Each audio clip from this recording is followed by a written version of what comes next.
I think scrum-wise, we've spoken with World Rugby around a couple of issues from our point of view, and so we think scrum-wise will be a lot better, and that was a massive in for them last week. So there are elements that we need to be better, and I think our... Yep, that's right. The All Blacks have actually reported the Springbok scrum for illegal scrumming to World Rugby. Now, I've got a little bit of a thought around that because there was no referees meeting between the coaches this week, but the All Blacks thought that reporting it to World Rugby will fix things on the field. How? We'll get into that, but before that, let's get into the team. It was announced earlier on this afternoon, and the changes are kept to a minimal, just like the Springboks. So I think it's as is for the most part for the game in Cape Town. The Springboks with basically similar team to last week, as well as the All Blacks. But the big change comes in the front row for the All Blacks, which is Tupou Vaa'i. He comes onto to the starting lineup from the bench. I believe that since they had parity in the second half, it was because of him. Or some of the reason is because of him. So they got him starting in this one. Supposedly, again, I'm going to say it's going to be raining.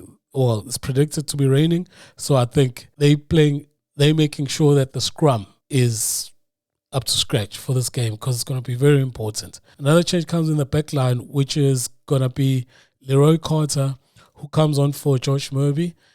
Josh Murby didn't do much wrong, but I think because he covers multiple positions, so they've got him in the bank for the second half. Leroy Carter is a slippery guy. He used to play sevens, so I think they're going to try and have enough dominance so that by the time the second half comes, which can be a toss-up, they've got firepower in that with Josh Murby. Another change is that Patrick Tuiolopotu comes onto the bench and Tupou Vaa'i starts in the locks. Tupou Vaa'i, the guy that set up the one try for Joshua Murby last week from the sidelines, he's going to be starting on the locks instead of the flanks. So anyway, some of the things that Dave Rennie said during the press conference that he had when he announcing the team is that he's aware that the Springboks are going to come hard at them and they're ready for it. They think they're going to, improve in a lot of aspects in their game.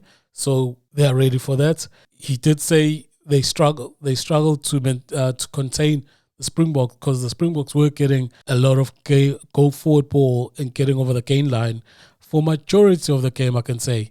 Maybe in the later part of the second half, that's when they struggled, but majority of the game, they were getting over the gain line at will. So they've got plans for that. He spoke about Leroy Carter, that he's coming in for the defense. Personally, I think he's also good at, because he was a sevens player, sidestepping in attack. So that's what he said. And then just improvements they weren't happy with the game last week, so they're going to try and improve. Also, that Simon Parker comes into the starting lineup from the flanker, from the bench. He's there because he's as big and he can sort of stop the Springboks from going over the gain line. So that's going to be interesting to see if he can do it. And then he says he doesn't care about world rankings as well as the series overall.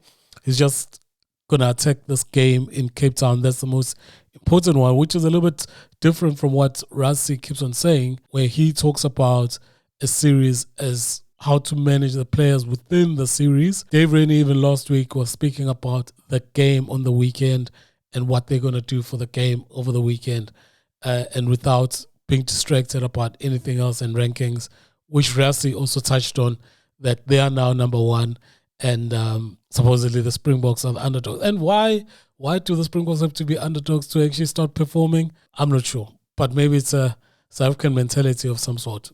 So anyway, and then he hits the scrums again. I'm going to play this clip. We'll always debate scrums, and I reckon every team does. When you get penalised, you question whether they're walking around. They got penalised for walking around eventually, and that was probably a key moment in the game.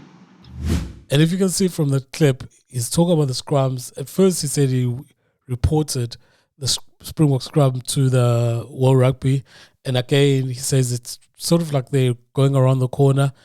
One scrum that was blown up, which was everyone was talking about it because that's where a lot of people think the game changed when the Springboks took the scrum for the third time after getting a penalty, and they were blown up for going around. So he seems to say that they do this more often than not. So they shouldn't have only been blown up for that scrum, but for most other scrums. And I don't have really an issue about guys that are saying that they're concerned about that.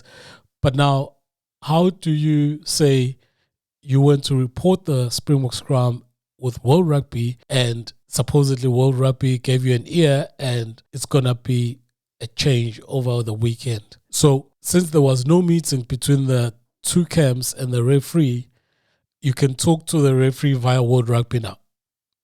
I don't know. That's what I'm reading from what he said.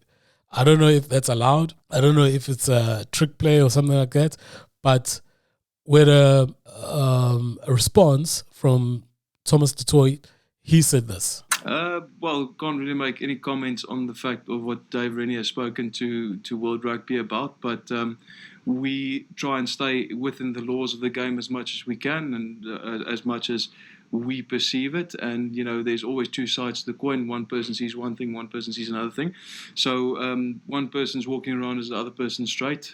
Something happens on the other side of the scrum as well. And, you know, the ref can only blow what he sees in front of him. So, and then, of course, standard, response, sort of like vanilla response, where he says, we're going to play within the rules. But this back and forth around the scrums, it means everybody realizes that the scrums are going to be important over the weekend in wet weather. And also the All Blacks know that they were under the pump for majority of the scrums. So everybody's going to be paying attention to the scrums. They've gotten a big body in terms of Simon Parker, bigger body, Simon Parker in the scrum. And so, yeah, we want to see how it goes. That's the team. That's the All Blacks, what they've been saying on their announcements. I wonder what you guys think. Is the pressure that they're going to be putting on the scrum going to pay dividends? Or can the Springboks prevail even if the scrums are sort of negating each other? Hit me downstairs, man. Let me know what you think. It's been Tony, it's been real. Like, comment, and of course, subscribe if you can. See you on the next one.